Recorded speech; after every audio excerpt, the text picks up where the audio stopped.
Well, hello everyone. Wanted to talk about my experience with TMS. Kind of been off YouTube for a hot minute. It just has to do with ADHD living and lack of consistency. If you're neurodivergent, you understand. If you're neurotypical, you're just gonna have to roll with the punches. And I wanted to talk about my TMS. I know that I've mentioned it in my previous clips just a little bit. I know I have a few TikToks out there too circulating somewhere about my experience with TMS, but I guess this whole video, the purpose is just to discuss my depression journey. It's been a huge struggle for me. The only game changer for me has been the TMS. Yeah, for a very long time, I've struggled with depression. I know I had mentioned in my pilot episode about how I was pretty motivated back in high school, and then I did really well in high school. I did well academically. I had a lot of motivation. It took me really no effort to take care of myself and to pretty much live a productive life. Then, freshman in college, it wasn't my first semester, but I think my second semester as a freshman in college. So I was probably, 18 or 19. When I woke up one day and I noticed that I just really didn't want to get out of bed, and I didn't know what to think about it. I kind of was a little puzzled because it's like that time of the month is not 30 days out of 30 days. Like, I was always super down, and by down, I don't mean crying excessively. I just mean like not wanting to do anything and not wanting to get out of bed, all of that. So to me, the depression did not, it didn't happen overnight. I have ADHD, so I move around a lot, okay? And also too, there's a huge shortage on Vyvanse right now. So me going off the Vyvanse is just me fidgeting around more. It's par for the course. But I imagine most of you probably aren't watching my video since I currently only have 5 subscribers and not a whole lot of views because I am at the very beginning of this whole YouTube journey. Anyway, yeah, so going back to my struggles as a young adult, I don't know, I feel like for the most part in my early 20s, I definitely had the anhedonia, which is loss of interest in things that you once considered enjoyable. I definitely had that, but then I was still able to brush my teeth, put on makeup, get shower, all of that. I was still kind of able to hold down a job, but my mental health was definitely busting at the seams, okay? And my 20s were really not that great, minus the birth of my 2 kids. Inadequately treated mental health, just a lot of job losses too. I became a mom at 28. In fact, my oldest is 9 today. So I became a mom 9 years ago today. I really loved being a mom and stuff, but I just still couldn't take care of myself. And I feel like because of my depression, I didn't get to have the joy that I really wanted of motherhood. So I had a second child at 29. My kids are only 18 months apart.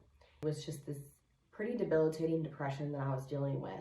I was on at least 7, 8 different antidepressants. I don't know if you guys have seen my TikTok about the different antidepressants I was on. In my experience taking antidepressants, it's either lots of side effects and it doesn't work, or no side effects, but it still doesn't work. And I'm still in a poor mental state. I started TMS treatment for the first time in 2023, and I don't know if you guys are familiar with TMS or whatnot, but I used to be a medical coder, and I have my handy dandy CPT book with me. It's 2019, and I understand that it's 2019, and that was from 5 years ago. I did receive my letter from my insurance carrier stating that they do codes 90867 and 90868. So anyhow, I will take a picture of what that is on my CPT page and show you. But yeah, so The 90867 is for the first unit that you would need, and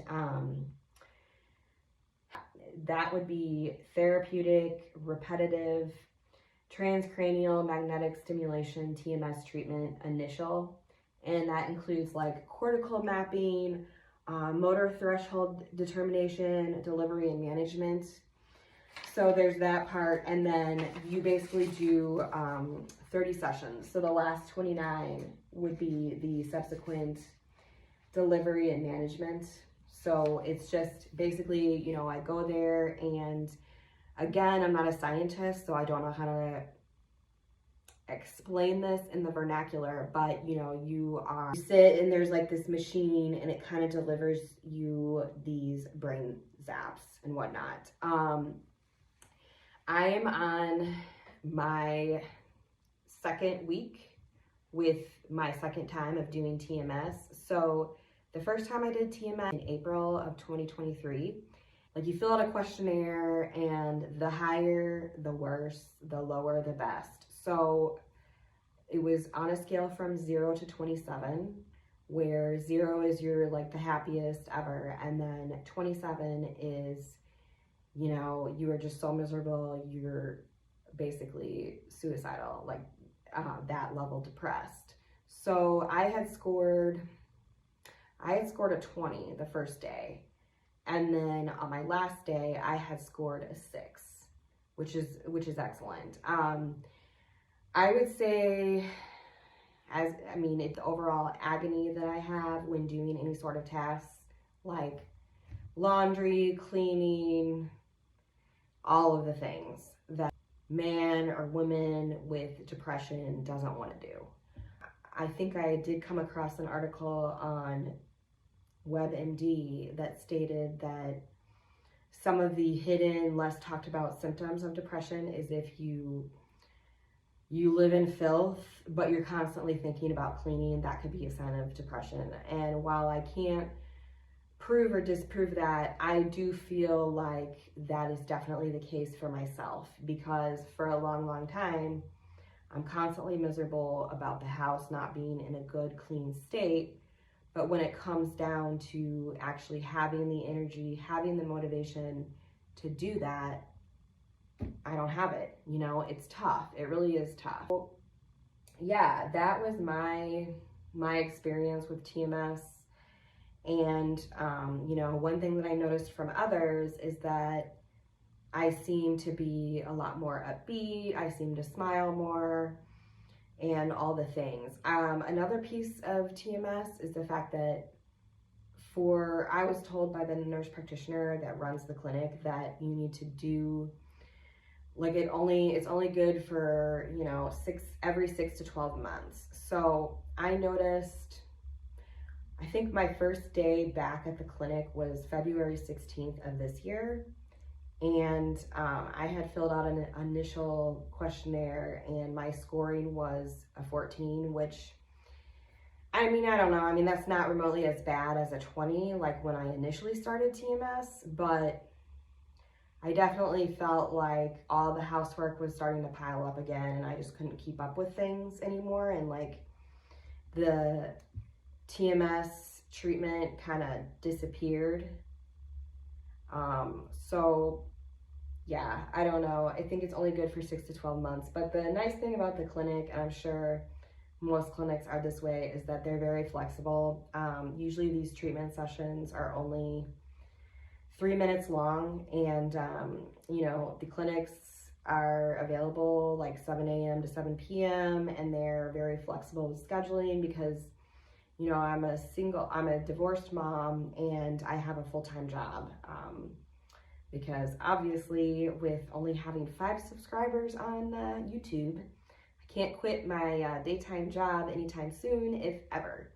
So yeah, I just wanted to touch base with you guys on TMS. It stands for transmagnetic stimulation. I think to all of you who are going through some sort of depression, I think that even if your antidepressants have not worked for you, I think TMS would be a good alternative. I know financially it's not available to everyone, but you know, in my case, because I had initially found out about TMS back in 2022, and that was right around the time that I was laid off from my previous job. If you want to know what happened, it's in my too. But after I was let go from that job, of course, my depression was worse than before I started the job. So I was told about TMS,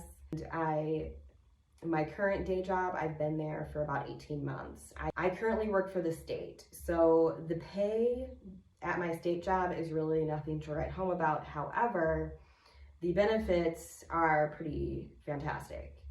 And I did not take their benefits until last year when my divorce finalized. Anyway, I waited until I had some money in the HSA account to do all that. But if you're in a pickle and you don't have the benefits or the finances to do TMS, find a job where you can still do whatever it is that you do, in hopes that trying to better yourself so that you can get to the point where you can get TMS or ketamine or some treatment that is better than failed antidepressants. I've kind of been hesitant to say all that because I know that I don't sound relatable when I mention that, because you might be thinking, okay, well, I can't keep a job, period.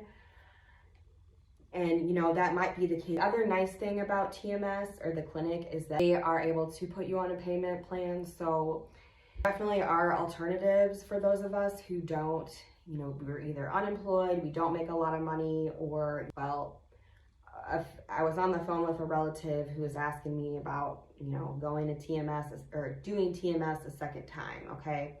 And this relative's response is, oh, it's that much money. And I was kind of a little bit offended and taken aback by this person's comment, but my stance is that, look, do I make a lot of money at my job? No. I think even though my job, I don't make a lot of money, the benefits are pretty good. I have elected a high deductible plan because, you know, I just want less deductions per paycheck. That's just my choice. I think it's a $1,400 deductible, but when I was on the phone with my relative, you know, this person's response is, oh my goodness, that's going to be expensive, which, yes, I was taken aback by it. My view is, look, it's expensive, it costs what it costs, but why stay miserable when there is treatment available? Anyway, those are just my opinions.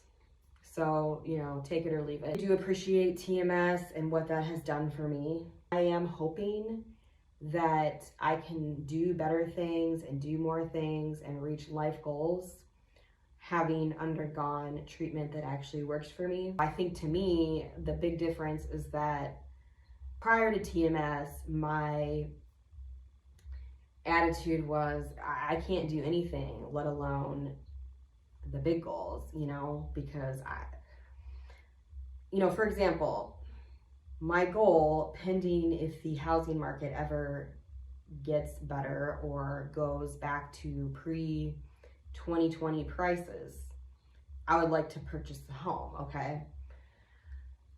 You know, is that going to happen? Hell if I know. I think that since my divorce, that has been a goal of mine. It's definitely not doable with my current job and the current pay. So it's certainly not an option for me in the near future. But I would be thinking to myself prior to TMS, like, yeah, I really want to be a homeowner again someday. But then, you know, I would look around in my apartment and I still have things in boxes from months ago. The beds are unmade.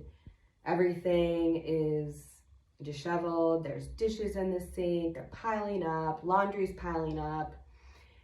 You name it, I have it, you know. So to me, prior to TMS, it's like, well, I don't even want to think about being a homeowner, because bad market, good market, I'm in no condition to be a homeowner if I can barely get out of bed, brush my teeth, do the dishes, take care of all the things that I need to take care of. But, you know, since doing TMS, I can definitely say that things have not piled up so much. Am I a complete neat freak? No, but I'm definitely less of a slob than I was before I pursued TMS. So I can be more, you know, future oriented, whereas, you know, dealing with depression and not wanting to be able to get out of bed, it was just an everyday, you fly by the seat of your pants. You know, you can't ever do any long-term future planning because you don't even have a plan for the short term. So I know that this is a long, drawn-out video, and if you have watched this for the whole 20 minutes, God bless you.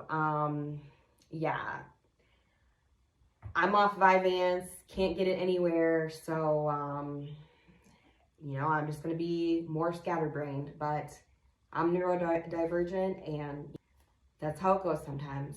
Bye.